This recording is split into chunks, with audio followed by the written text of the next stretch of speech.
Hello students, a very good morning to all of you. In today's lecture, we are discussing about importance of corporate excellence in your subject that is business ethics. ठीक है, तो क्या importance होती है आपके corporate excellence की? कुछ reasons होते हैं इनके इम्पोर्टेंस के। सबसे पहला रीज़न आता है सेटिस्फैक्शन टू रिलेटेड ग्रुप्स। आज का जो प्रेजेंट टाइम है, जो कॉम्पिटिटिव इन्वायरमेंट है, ये बहुत एसेंशियल है किसी भी ऑर्गेनाइजेशन के लिए कि वो एक गति बनाए रखें, एक पेस बनाए रखें with the rapidly changing business world. क्योंकि चेंज होता रहता है मार्केट में। जो ट्रेंड पहले चलता आया ज़रूरी नहीं है आज भी वही चले, ठीक है, एक ट्रेंड चलता रहता है। तो इस तरीके से ये एसेंशियल है किसी भी ऑर्गेनाइजेशन के लिए कि वो एक गति पकड़ें जिस तरीके से चेंज होता जा रहा है हमारे बिजनेस वर्ल्ड में, ठीक है। तो आज का जो इकोनॉमिक इन्वायरमेंट है वो बहुत ही ज़्यादा हाईली डायनेमिक है नेचर में। अगर ऑर्गेनाइजेशन एबल नहीं है अडेप्ट करने में इस तरीके के चेंजेस इन्वायरमेंटल फास्ट में, तो वो सक्सीड नहीं कर सकते।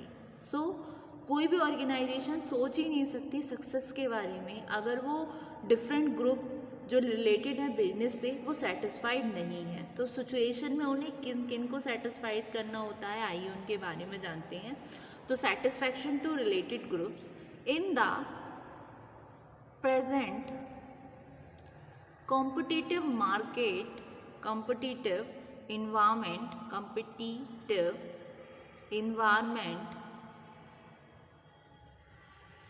it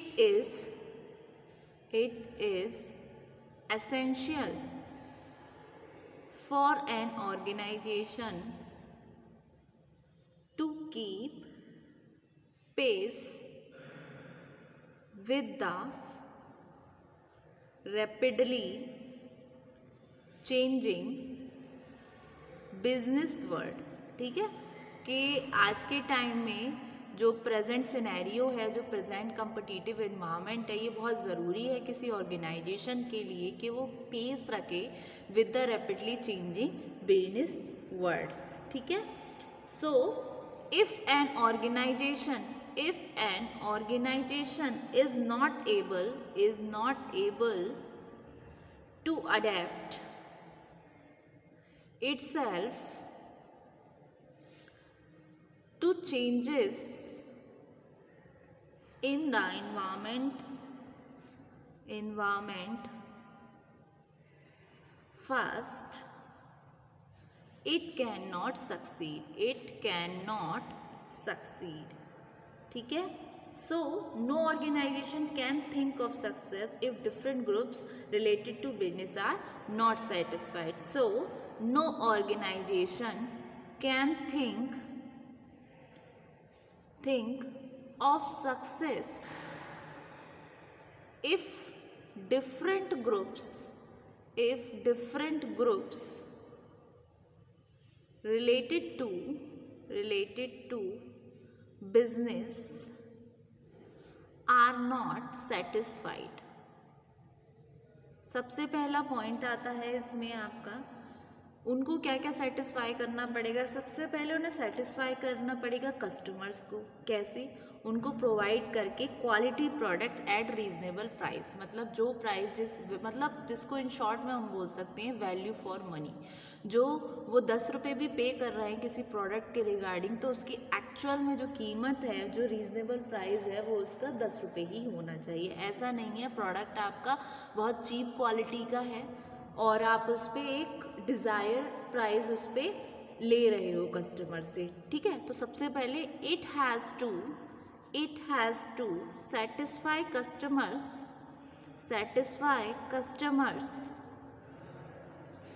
by providing them quality products at reasonable price. Clear? फिर दूसरा, जो शेयर होल्डर्स हैं, जो कंपनी के शेयर होल्डर्स हैं, ठीक है ना, जैसे आपके प्रेफरेंस इक्विटी शेयर होल्डर्स हो गए, वो क्या चाहते हैं, वो चाहते हैं कि जितना उन्होंने पैसा लगाया है कंपनी में तो उनको रिटर्न के फॉर्म में क्या मिले, डिविडेंड। डिविडेंड क्या होता है, जो प्रॉफिट का अंश होता है जो डिस्ट्रीब्यूट किया जाता है शेयर होल्डर्स को, वो कहलाता है आपका डिविडेंड। तो ये भी एक सेटिस्फैक्शन हुआ शेयर होल्डर्स के रिगार्डिंग। तो दूसरा पॉइंट आता है आपका, the share holders want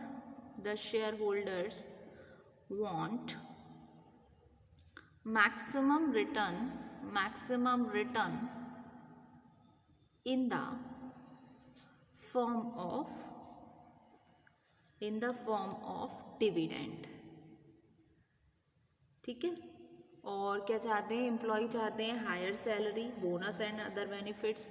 the employees want higher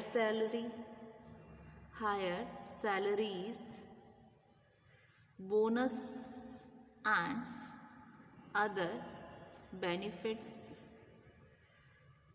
और मैनेजमेंट क्या चाहता है, मैनेजमेंट चाहता है ज़्यादा से ज़्यादा फ़ायदा हो, प्रॉफिट हो। तो the management wants maximum profits।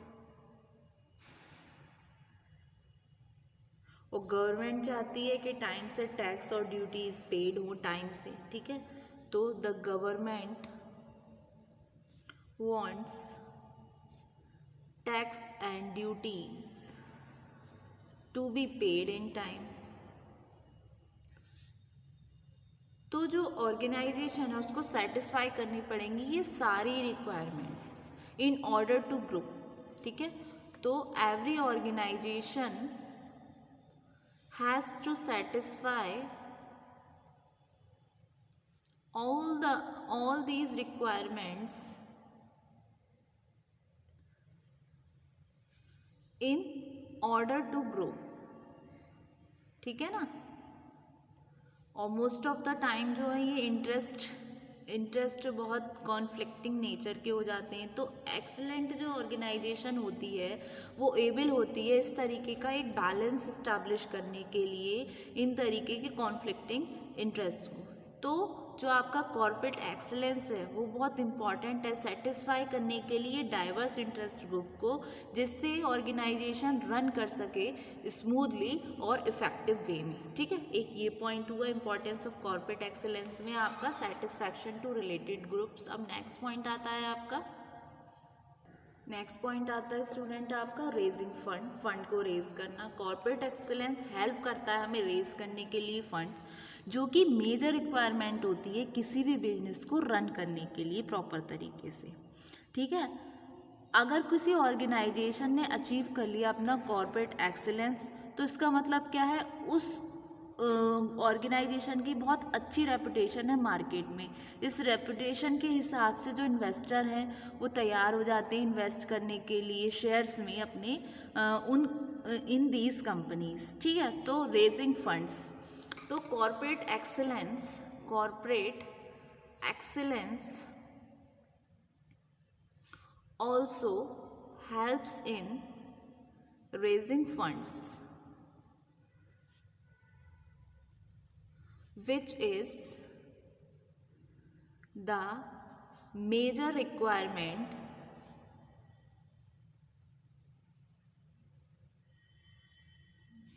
to run any organization properly।